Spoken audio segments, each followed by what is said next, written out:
Chinese manufacturers going to take over the biggest luxury brands with the most rich legacies in the world? There's something wild happening over the internet and we need to talk about it. So here's what's happening. There's a trade war going on between US and China, because of which US imposed tariffs of 145%, up to 145% for importing goods from China. Which of course means that exports in China are going to go down because they're going to lose out on US, the entirety of US as a market. But China didn't sit quiet.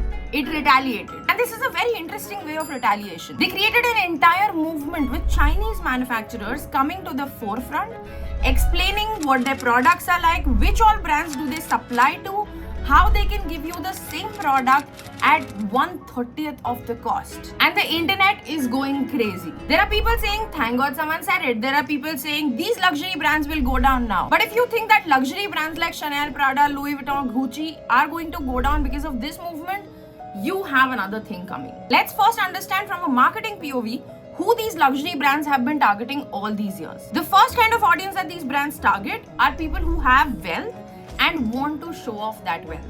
The second kind are people who are just getting into wealth and want to feel like they have arrived. The third kind is the aspirational kind, people who have aspiration to one day buy these goods from these luxury brands. Now just think about this for a second. Do you think any of these audiences go to a luxury store, look at a bag and say, yes, this must have materials worth 1 lakh rupees, which is why they're selling it to me for 3 lakh rupees?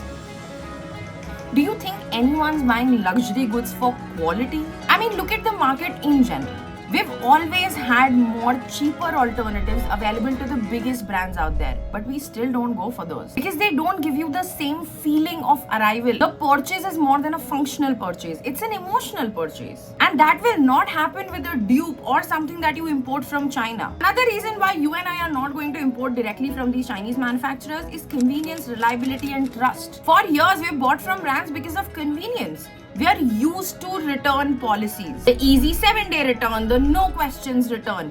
We're used to all of this and we're not letting go of this for sure. Also, as so much attention travels to Chinese manufacturers, the number of scams are going to increase a lot. So how are you and I going to be secured that our money is not being used for a scam? In marketing, there is a great saying that says, you always buy the story of the brand, the product is always free. And when we buy from these Chinese manufacturers, we might get our hands on good stuff, but it's not going to have the same emotional appeal that has always connected us as human beings together. So as a marketer, here's my take. These luxury brands are not going to suffer. Who's going to suffer is the middle market premium brands who are just trying to get off the ground, because now people will have lesser trust in luxury brands as a whole. But will your Gucci, Chanel, Prada suffer?